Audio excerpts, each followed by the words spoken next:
gente fala de prevenção de olho seco, esse termo, essas atitudes, elas só se encaixam naqueles tipos aonde o ambiente e a nossa rotina influencia muito.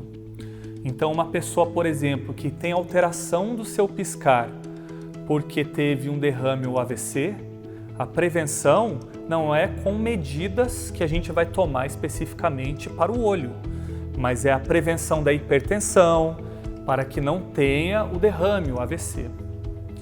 Ou quando a pessoa tem um problema na produção da lágrima, isso é algo que é uma síndrome, é genético, não tem como a gente fazer uma prevenção específica nesse caso. Mas, nos casos onde a gente tem alteração das glândulas de meibômios, aquela glândula que faz a camada oleosa da lágrima e a lágrima está evaporando mais rápido, ou nos casos onde, no dia a dia da pessoa, ela está num ambiente mais seco, que é desfavorável, e ela está sempre nas suas atividades concentrada, piscando menos, nesses casos a gente consegue falar de prevenção. Então, uma primeira medida que todo mundo pode ter, que é bem simples, é toda vez que for lavar o rosto, toda vez que for tomar banho, lembrar de fechar os olhos, mas é claro que se apertar os olhos, a gente não consegue chegar nos cílios, então feche os olhos ao ponto de conseguir chegar nos cílios. E você pode usar, de preferência, um sabonete ou um shampoo neutro, mas tomando cuidado, já que não vai entrar no olho, você pode usar o seu sabonete ou o seu shampoo. Molhe as mãos, põe uma gotinha dele ou passe um pouquinho do sabonete ou do shampoo, faça uma espuma, pegue com as pontas dos dedos e, novamente, olhos fechados, nada dentro do olho. Lave os cílios. Lave os cílios para tirar as impurezas do dia a dia. Para caso essas glândulas tenham inflamado ou estejam entupidas, a gente tem a possibilidade de fazê-las desentupir e trabalhar direito.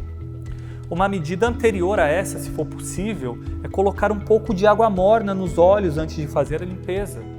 Lembre-se, a pálpebra tem a pele mais fina do nosso organismo, então teste a água sempre antes de levar aos olhos. É água morna, não água quente. O calor, ele dilata essas glândulas e na hora que a gente vai fazer a limpeza dos cílios, fica mais fácil a gente conseguir um resultado melhor. Essa é a primeira medida. Outra medida é em relação à alimentação. Toda vez que a gente tem uma alimentação inadequada, a nossa pele em geral sofre.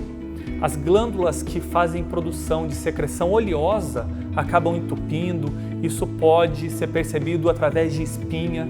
E é claro, no olho acaba que não aparecem especificamente espinhas, mas essas glândulas elas podem entupir.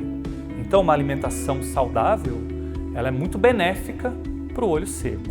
E há estudos que dizem que o aumento da ingestão de ômega 3, como por exemplo o óleo de linhaça, o ômega 3 contido em peixes, ajuda muito na produção e na secreção desse tipo de glândula.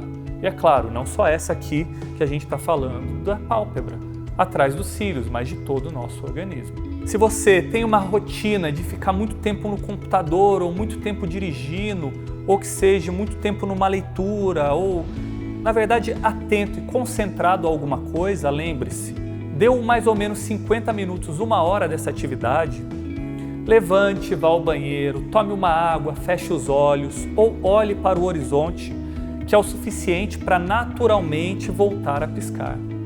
Toda vez que a gente está atento, a gente pisca menos e com isso renovamos menos a lágrima. O que poderia ser a melhor opção seria mudar o ambiente, mas infelizmente em alguns casos isso é impossível.